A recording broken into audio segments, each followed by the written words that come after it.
right, welcome into the San Francisco 49ers Report. Chase Sr. hanging out here with you. Hope everybody out there is having a great Saturday, February 8th, and you're having a good weekend. Lot to get to here on the show. I was traveling back from covering the Super Bowl all week yesterday, and so I want to hit on the Niners hiring Gus Bradley as an assistant coach under Robert Saleh on the defensive side of the ball. I did a YouTube short on that yesterday, put out a little short video, but I want to expand on that. Some Niners players this week from New Orleans openly recruiting Myles Garrett to San Francisco. Does that have any legs? And Jets wide receiver Davante Adams, according to Jeremy Fowler of ESPN, is open to playing for the 49ers. Before we talk about all of that, just want to give a shout out to Prize Picks for making today's show possible. Great partner, great sponsor, and it's pretty wild. The Super Bowl is tomorrow, Sunday, February 9th. There is only one football game remaining until we flip the page to the offseason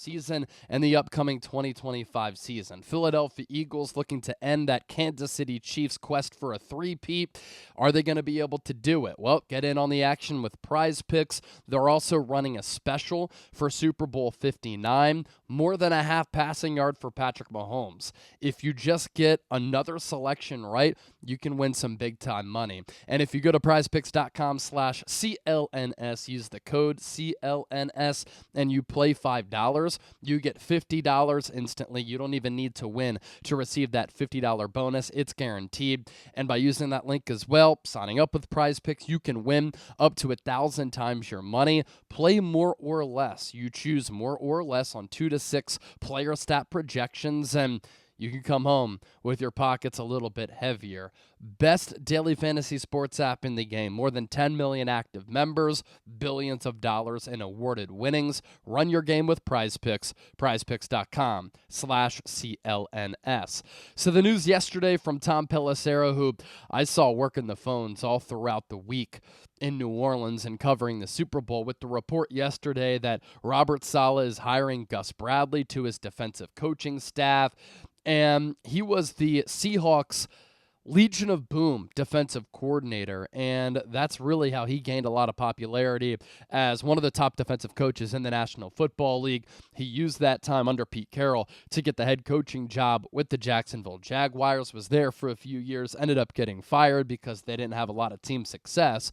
But Bradley is a coach who does have familiarity with Robert Saleh. Saleh was a linebackers coach under Bradley from 2014 to 2016, and then Saleh used that building of his resume to become the Niners defensive coordinator under Kyle Shanahan once he got the head coaching job with the Niners from 2017 to 2020. Then he left to take the head coaching job with the New York Jets. And for Bradley, you're talking about a long-time defensive coordinator, very well respected, has led and coached some really good defenses. And some people might say, why are you bringing him in? I don't like this hire. Look, pretty massive upgrade this offseason for the Niners on the defensive side of the coaching staff, right? They go from Nick Sorensen and Brandon Staley to Robert Saleh and Gus Bradley. You're not bringing in Gus Bradley to be your DC.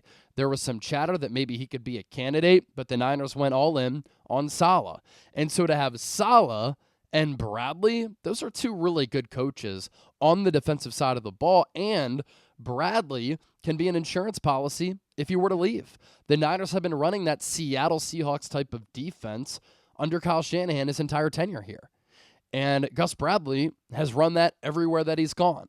And so if Saleh were to leave after 2025, you could promote Gus Bradley, an assistant coach like KJ Wright, starting to gain some traction.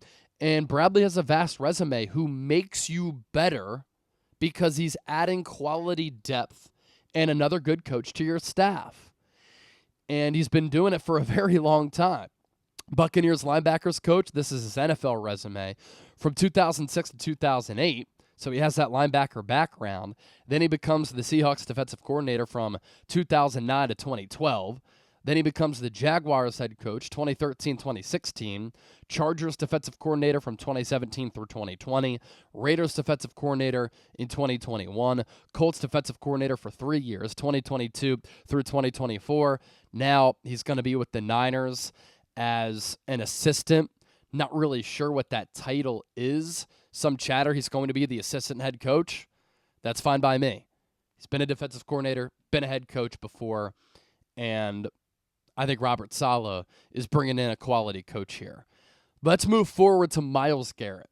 So just some behind-the-scenes insight as to what Super Bowl Radio Row is. You have radio stations, TV stations, digital networks, all types of media outlets who go to Radio Row and they do a bunch of shows, whether it be radio, television, digital, and it really is a who's who walking around of these people going on different shows from local to national to worldwide. And these celebrities are current and former NFL players. Sometimes you'll see NBA players there if the schedule aligns because it's during the heart of the season. Sometimes you'll see musicians and agents. I saw Drew Rosenhaus walking around the other day. You'll see some movie stars and comedians. I saw Bert Kreischer was walking around Radio Row the other day. It's just a who's who of all types of different celebrities. And so you see players like Fred Warner and Deebo Samuel and George Kittle making their rounds, going on a bunch of different shows. And while they were doing that this week, they were openly recruiting Myles Garrett, who requested a trade on Monday to get out of Cleveland.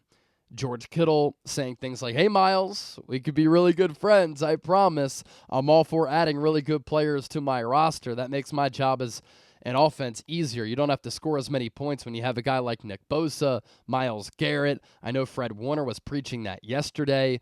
Kittle continued by saying, "I think Fred would love to have another solid defensive lineman because it makes his job a little bit easier as a linebacker. Anytime that you can add star players, hey, man, I'm all for it." I talked about this earlier this week on the show. If you're John Lynch, Kyle Shanahan, make the call to Andrew Berry and the Cleveland Browns to see what it costs.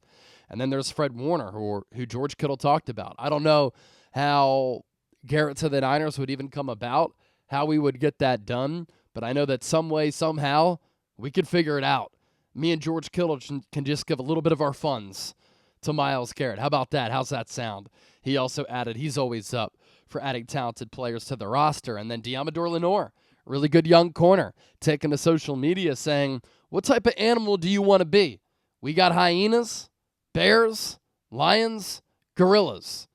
Now, Deommodore Lenoir, his nickname is the hyena. Nick Bosa's nickname is the bear. Trent Williams' nickname is the silverback gorilla. I'm not sure who the lion is. I would imagine that's Fred Warner.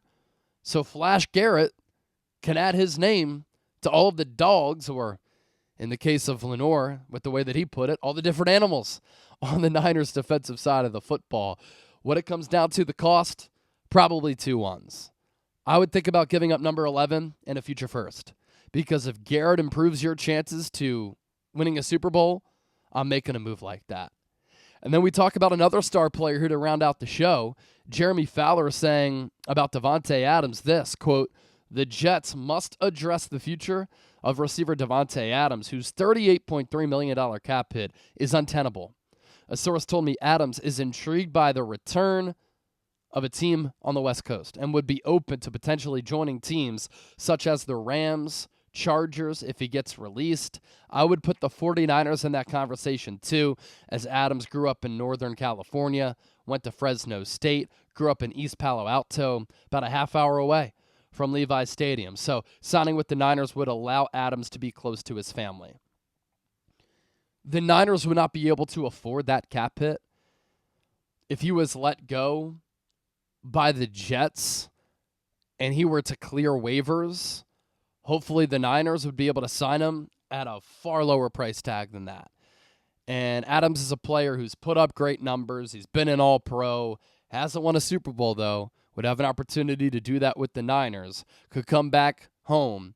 And the Niners do have a sneaky need at the wide receiver position just because of the uncertainty around Brandon Ayuk. You don't know when Brandon Ayuk's going to be able to come back. You don't know how he's going to look when he does come back. That knee injury that he suffered against the Kansas City Chiefs, that was a severe injury. I mean, he suffered multiple torn ligaments within that knee. Deebo Samuel was a declining player last year. And is that a sign of things to come? Is he going to continue to be on the downslope? You have Jawan Jennings, who's going into the final year of his deal, who had a career year. If he didn't get booted from that Week 18 game against the Cardinals, maybe he would have had 1,000 yards. He never sniffed anything close to that previously. Ricky Pearsall showed a lot of signs toward the end of the year. Is that who he can be as a player? We'll see. But it was a short sample size. I think Jacob Cowing has a lot of ability, but with that Brandon Ayuk injury being what it is, you don't know how he's going to look when he comes back, when he's even going to be able to come back. And so that's why the Niners are being mentioned as potential destinations for a player like Davante Adams. If they can get him cheap, I'd be all for it. If they could go after a player like Cooper Kupp, Dan Orlovsky brought that up. I think Cooper Kupp is trending toward being washed. I think Adams still has some juice left. And so I think the Niners are going to go star hunting this offseason. I think they're going to be aggressive. I think they're going to have, with this core, one last push to try to win a Super Bowl championship. And that's why it's also important to carry over what they did in the 2024 draft and draft well again, because you can afford to be aggressive with trades and in free agency. Stockpile a lot of good talent through the draft. They're cost-controlled assets. That's how you become and stay a sustainable winner in the NFL. So I just wanted to hit on that on this Saturday.